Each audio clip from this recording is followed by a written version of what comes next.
Thank you for joining us for an NBC5 News special presentation, Heroes Take Flight. I'm Leanne Denyer. A traffic control worker has died after being struck by a car in a construction zone. Vermont State Police saying that the woman who hit him was impaired at the time. New this morning, a Vermont man due in court today, charged with strangling someone several times this weekend. But let's get straight to our Ross Ketchke, who is at the scene. Ross, what can you tell us? News today begins with breaking news. Again, we're continuing to follow this breaking news out of Dayton, Ohio. There is a news conference underway right now, so we are just starting to get some more information. NBC5's Jackie Pascal joins us there live right now with what they're demanding from lawmakers. Jackie. Gosh, can you complain when it's this nice for this long? No. No, you can't. So don't, please. No. Well, you could. No, you can't. Look at this. We are looking at snow. I'm looking at you two because we have 3 skiers here who are all smiling, looking at white-faced right there. Kendrick. NBC5 Sports, right? They keep cutting Ken off. These stories are powerful. At times they're lighthearted, but a lot of the content and a lot of what we talked about is not always easy to hear, but I think it's important for folks to hear, and I think you guys are really going to enjoy what we've put together. I have Agent Orange. Most people with Agent Orange die at 62, 63. I'm 70 years old, and so far I have no indication of cancer. I guess that's what makes me the happiest. Kenneth Darr enlisted in 1966. I was in the Marine. Stories from Vietnam had made their way into American homes and schools. We all stood around classroom talking about it. Just wondered what I was made of. If I was man enough to go there. Found out I was. Despite what he'd heard, Darr says he never could have imagined what he'd signed up for. The first thought that came to my mind was Operation Buffalo. I had been there a few months already, and it was very bad. We were always outnumbered. Outnumbered and under attack. Sometimes, even now, he wonders why he's here and not a name on a wall. I was on the ship, and we went in to help everybody else that got in trouble. And usually it was 1-9. They were called the Walking Dead. Sometimes they couldn't help, only pray. And the plane came in, and finally it opened its doors and dropped a 250-pound bomb. That was the most terror I felt in my life. I wasn't too scared when the bullets were going at me, but when that bomb was coming at me, then I felt terror. 49 people were killed in that explosion. I never got a scratch, and I was the closest one to the bomb. I just think I'm lucky. Oh, the Lord's on my side.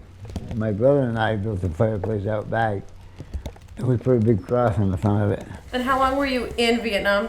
13 months. Thumbing through a handful of photos. This is a picture of me walking through Vietnam. Brings him back. And this is a picture of 3 of us on the ship. To another reminder of the fragility of life. His name was Frank.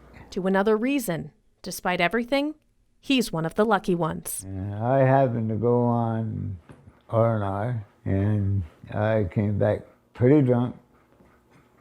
And it was my turn to do point the next day. And my friend volunteered to take it for me if I changed places with him to do it the day after, and I said, sure. He took my spot that day, and he never came back. Sniper got him.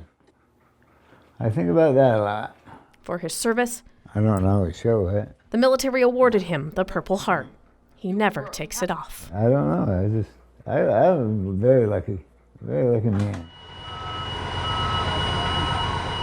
We're going to all stay on the coach with the exception of our honored guest. Ask Darr why he joined the Marines. Easy answer. My brother was in the Marines, I guess. Probably why. But there are questions.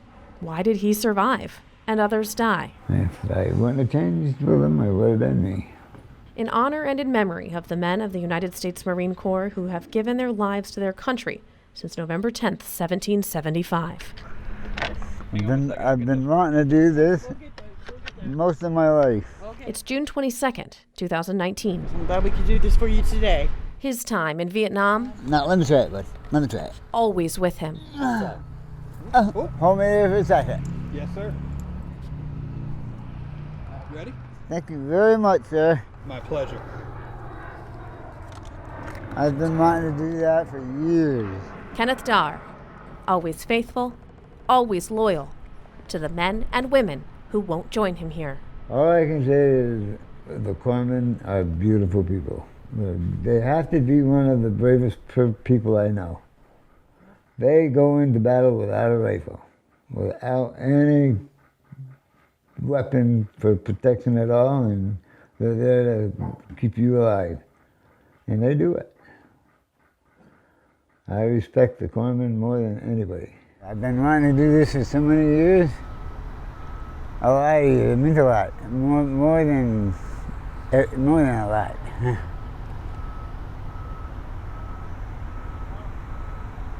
Now I have good memories I can think about. A memory to keep close to Frank, to thoughts of bombs and anger. On this day, something new. Beautiful, isn't it? Live, local, late breaking. Tonight at 6, a woman's body found in a Vermont river. We're live from the scene with reaction from neighbors and the latest information from police. Plus, today, the first Indigenous Peoples Day in Vermont, how some are marking the change. K9 Cobalt is a finalist to win a brand new police cruiser. I'll explain all about it and how you at home can help. NBC 5 News at 6 starts now. Tonight, an investigation is underway after a woman's body was found in a river in southern Vermont. Thanks for joining us at 6. I'm Brian Colleran. And I'm Leanne Denyer. Stephanie is off. That body was discovered in Bennington over the weekend. Police say they are treating this death as suspicious. NBC 5's Nathaniel Reid joins us live now from Bennington with where the investigation stands. What can you tell us? Good evening. Burlington police say that 21-year-old Duncan Langdon has been located. Police say he's safe. He was not hurt. Langdon lives in Stowe, but was reported missing last week after getting medical treatment in Burlington. Police say it was media attention and social media that helped them find him. Well, turning to the weather now, we're taking a live look outside. That is Plattsburgh. I've a little bit of rain today, but it certainly looks nice outside in the Lake City right now. First Alert Chief Meteorologist Tom Mester. What a wacky day in the weather department. I'll tell you something. It was pouring rain here in South Burlington not long ago. I mean, it was loud on the roof. A woman is facing charges after police say that she broke into a home and installed a video camera without permission. 44-year-old Barbara Drake from Plattsburgh facing felony charges for burglary and unlawful surveillance. Police say she broke into the home on Montcalm Avenue on Friday, installing a video camera in a bedroom without telling the man who lives there. She was arraigned and released yesterday. A fire inside of a Vermont barrel maker's barn is out tonight. It had crews working late into the night. Just look at those flames. Wow. Those flames broke out at Green Mountain Grain and Barrel on Christmas Hill Road in Richmond.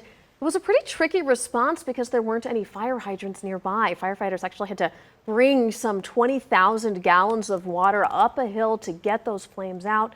The company's website says that they hand make oak barrels that are commonly used to age whiskey. Investigators say they're not sure what started the fire, but say at this point not being considered suspicious.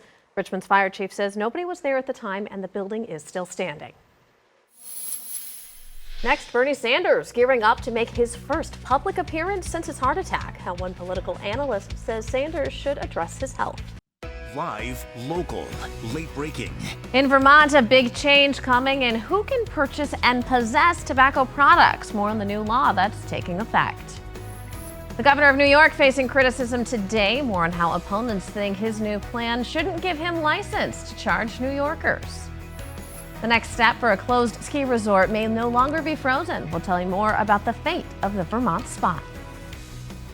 NBC 5 News Today starts now.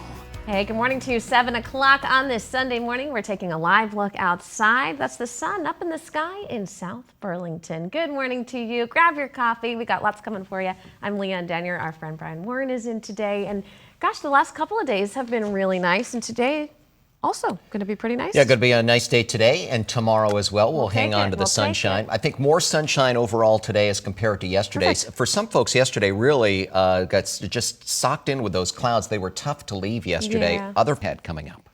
A Brownington family without their home today after it exploded. Thankfully, nobody was home at the time, but take a look at the damage. We have some photos we want to show you. What a mess. Fire crews responded to Chapdelaine Road about 7 o'clock Friday night. There were multiple grill-sized gas tanks in the basement of that house. Investigators believe that the blast was caused by a leak and then a spark from an electric water pump. Police say this explosion was an accident. Now the Vermont Red Cross is helping get that family of 5 back on their feet. This morning, a man is in jail after police caught him with drugs and a handgun. Vermont State Police and a number of other units were executing a search warrant in Barrie when they found Anthony Figueroa with what they believe was 5 grams of cocaine and a 9mm handgun. The 24-year-old was not allowed to have a firearm at the time due to a previous conviction. He's being held on $50,000 cash bail. A traffic control worker has died after being struck by a car in a construction zone. Vermont State Police saying that the woman who hit him was impaired at the time. Jennifer Bergevin was traveling on Route 17 in New Haven Junction Friday morning when she ran into the flagger working in the construction zone. James Alger had to be airlifted to UVM Medical Center for internal injuries, where Vermont State Police did confirm that he died overnight. The woman is now facing charges for driving under the influence of drugs and gross negligent operation. Vermont State Police are also on the lookout for a driver after troopers tried to pull over a car. Say they wound up in a high-speed chase. Happened last night in Linden. About 11:30, troopers tried to pull over a black Chevy Impala for a traffic violation. But when they tried to stop the car, just took off. The pursuit lasted some 26 miles, top speeds of 100 miles an hour. Police say they actually had to stop it because it just got to be too dangerous. So if you know anything about the operator, police really want to hear from you.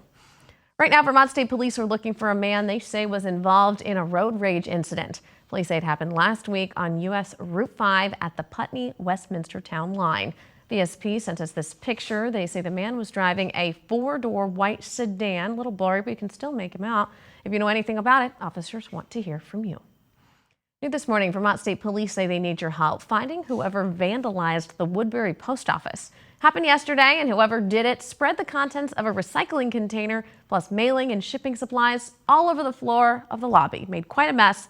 Police do believe it happened after the Woodbury Old Home Days celebration, sometime between 3 o'clock in the afternoon, possibly up until 6 o'clock that evening. So if you saw what happened, give police a call.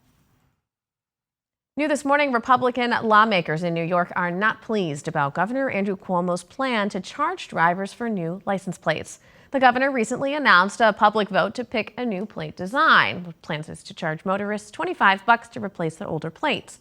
Republicans and some Democrats are actually calling it a cash grab.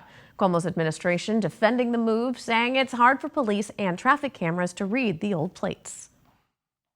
Also in New York State, 3 new laws protecting child victims and child witnesses. One allows domestic violence victims to sue their abusers for damages if they don't follow orders of protection. Another extends victim compensation to child witnesses who suffer trauma from what they saw. And the last give benefits to victims caught on hidden cameras meant to catch intimate photos of people without their knowledge. Cuomo signs the bills into law this week. Suicide rates in the United States climbing at a startling rate, leaving leaders in Washington trying to find new ways to curb the growing crisis. 47,000 people died from suicide in 2017, 1.4 million attempted suicide. Matt Pritchard reports on how leaders hope a new hotline can help. For those who are struggling, you are not alone. That was Matt Pritchard reporting. And just so you know how widely used that current lifeline is already, in 2018, counselors answered more than 2.2 million calls and over 100,000 online chats. And another reminder, if you or someone you know needs someone to talk to, the National Suicide Prevention Hotline is available 24 hours a day, 7 days a week. We have the number there on your screen. Also coming up, a new rule taking effect in Vermont, and it's making some people's ability to buy cigarettes go up in smoke. The UVM men's soccer team took the